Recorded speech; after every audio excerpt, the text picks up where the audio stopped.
Say, hey, check it out. This is how we're getting ready for the off-road games with Matt's Off-Road Recovery. You saw in our last video, we pulled a semi out and there was a little carnage to the blue diesel. It ripped the fair lead in half. Took those welds right off.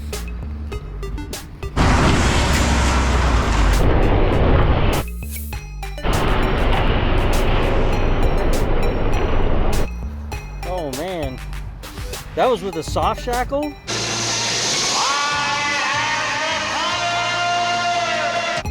Oh, look at that. Yeah. That's why I didn't want to hook to the diff, but that's the strongest place. One of the issues was we didn't have adequate hooking points for the front. You saw in a previous video that we already took care of that problem. Whew. Golly, Miss Molly. This is taking care of a couple other problems. So right here, you can see this bent spring. This happened when we hooked to the axle and hit it on the last hit. It pulled the axle so far forward that it pulled the driveline apart and it bent the spring. I had already been very unhappy with the gears and the lockers that I had in this. I had just put Yukon zip lockers in and I've had nothing but problems with them and I haven't been able to get any sort of cooperation with Yukon. I've reached out several times, email, text, phone call, haven't been able to get it resolved. I put Motive 488 gears in, super unhappy with those two. I'm on my third set in a year. So ripped those out. We did factory 410 gears, decided to go with ARB selectable lockers because I already had the air all set up and ARB has a good name and I've never had an issue with them so far. So we've got, the rear is in, pattern set. This is the 2003 Sterling 10.5 that I put in here. It's the exact same axle that I pulled out of here. It was just cheaper to buy a whole axle assembly that had 410 gears already in it than it was to buy the factory 410 gears.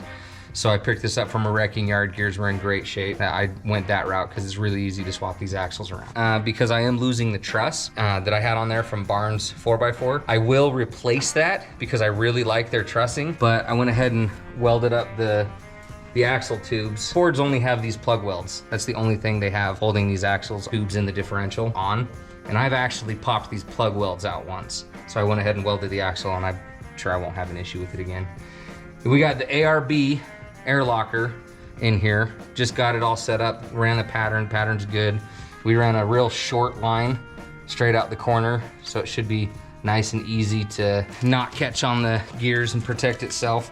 Unfortunately, the ARB airlines are slightly bigger than the Yukon airlines. So all of that airline that I already ran is not going to work because I got two different sizes. But shouldn't be a terribly big deal. Just run some new airline. I'll just run it the exact same way. We got the front going in. We got right here, it's ready to go in and then I can run a pattern on it. One of the coolest upgrades that we've done, we decided to swap the axles out. I already had an axle laying around with 410 gears. Needed some modifications to get it in, but we did a coil conversion on the truck. So we put a 2006 Super Duty axle in it. The axle shafts are a little stronger, especially with the stub shafts. Now I've got radius arms, coils, I'll be able to turn tighter, it'll ride smoother.